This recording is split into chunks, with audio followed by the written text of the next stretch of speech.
Você vai conhecer agora noções básicas sobre ossos e articulações. Quando se fala em ossos, a primeira coisa que nós pensamos é em rigidez, ou seja, obviamente os ossos dão rigidez à estrutura do corpo, além de sustentação. Então, o que mantém a sustentação da nossa postura em pé, por exemplo, é a rigidez que é conferida ao corpo pelos ossos. Quando se fala em função dos ossos, nós temos outras funções além de simplesmente sustentar e dar rigidez. Por exemplo, a função de proteção. Obviamente, o cérebro é uma estrutura mole que é protegida por essa espécie de calota óssea que nós temos, que é o crânio. Da mesma forma que os órgãos torácicos são protegidos por aquilo que chamamos de gradil costal, ou seja, nada mais é do que essa gaiola de costelas que nós temos no nosso tórax. Da mesma forma que os órgãos pélvicos, eles são protegidos pelos ossos dos quadris e assim por diante. Então, além da sustentação, além da rigidez, nós temos também um papel fundamental de proteção mecânica. Além disso, você vai conhecer comigo também a função dos ossos no sentido de formar articulações. E você vai perceber que boa parte do nosso corpo é formado por diversas dezenas de alavancas que nada mais são do que sistemas rígidos conferidos pela estrutura óssea. Então vamos à tela. A nossa estrutura óssea, ela é formada predominantemente por tecido mineral, formado por cartilagens, e vamos dar uma olhadinha nessa mão agora dissecada do nosso cadáver virtual.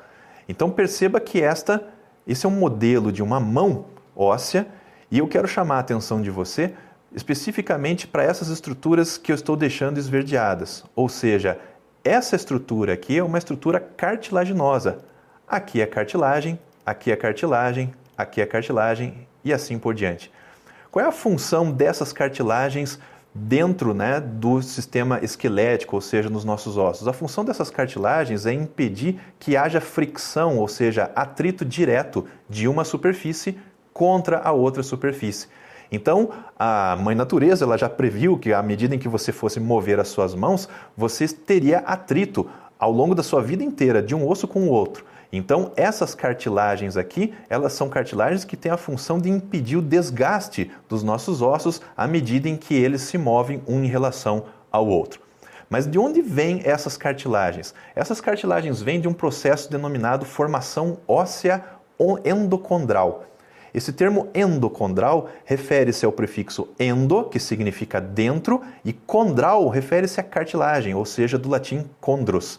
Então, endocondral significa que a formação dos nossos ossos teve origem a partir de um molde cartilaginoso, e esse molde cartilaginoso que tem o formato dos ossos, ou seja, tinha antes do nascimento o formato dos ossos, esse molde cartilaginoso aos poucos vai sendo tomado por tecido mineralizado, calcificado.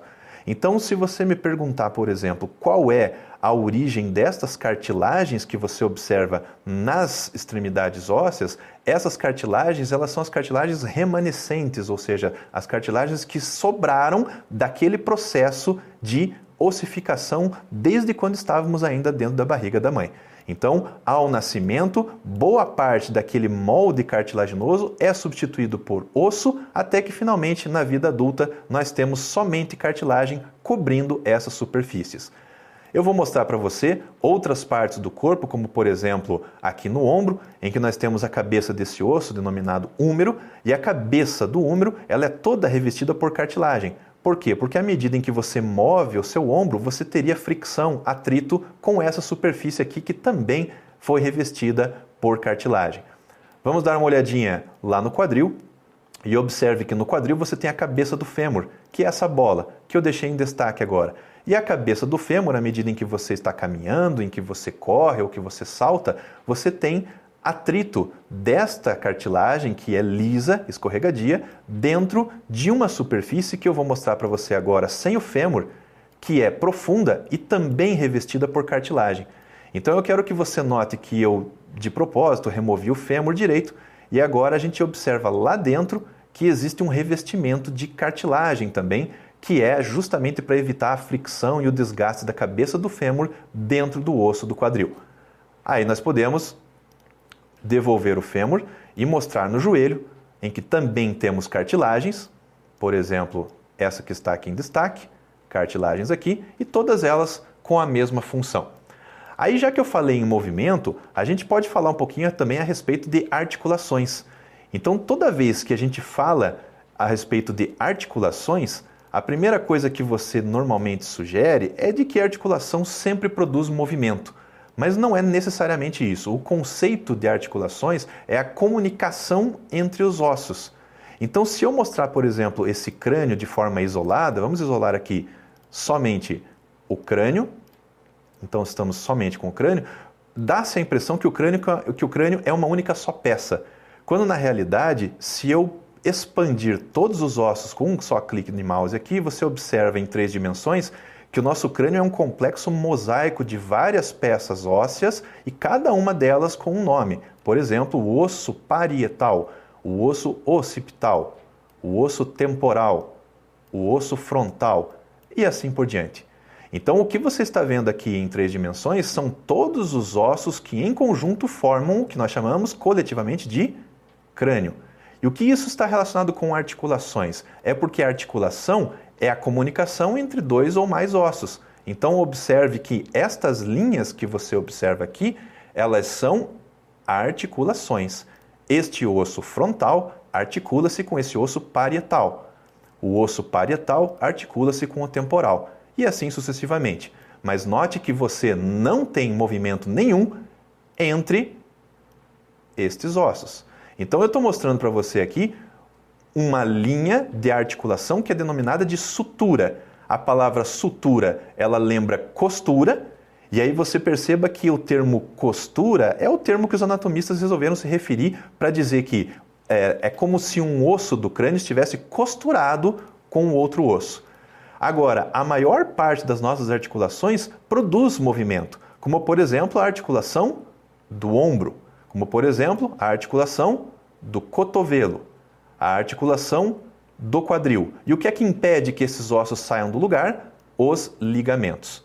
Então os ligamentos, eles giram, eles permitem que os ossos girem ao redor de eixos articulares, tá? E sem que esses ossos percam a sua relação anatômica. Ou seja, quando você vai sacar uma bola de vôlei, por exemplo, o que impede que o seu cotovelo se desmonte são esses ligamentos, ou seja, essas estruturas que eu vou retirar agora, observe aqui com os ossos, e aí eu vou acrescentar os ligamentos. Então você está notando que os ligamentos, eles estão em diversas articulações pelo corpo. Por quê? Porque as articulações que são móveis, como o joelho, como o quadril, como o cotovelo, como o ombro, são articulações que, com a mobilidade, haveria o risco dos ossos saírem do lugar e perderem sua relação anatômica. Portanto, o que impede que essa relação anatômica se perca com o movimento são os ligamentos. E essas articulações giram ao redor de eixos articulares. Então você acabou de perceber que nem toda articulação é necessariamente móvel.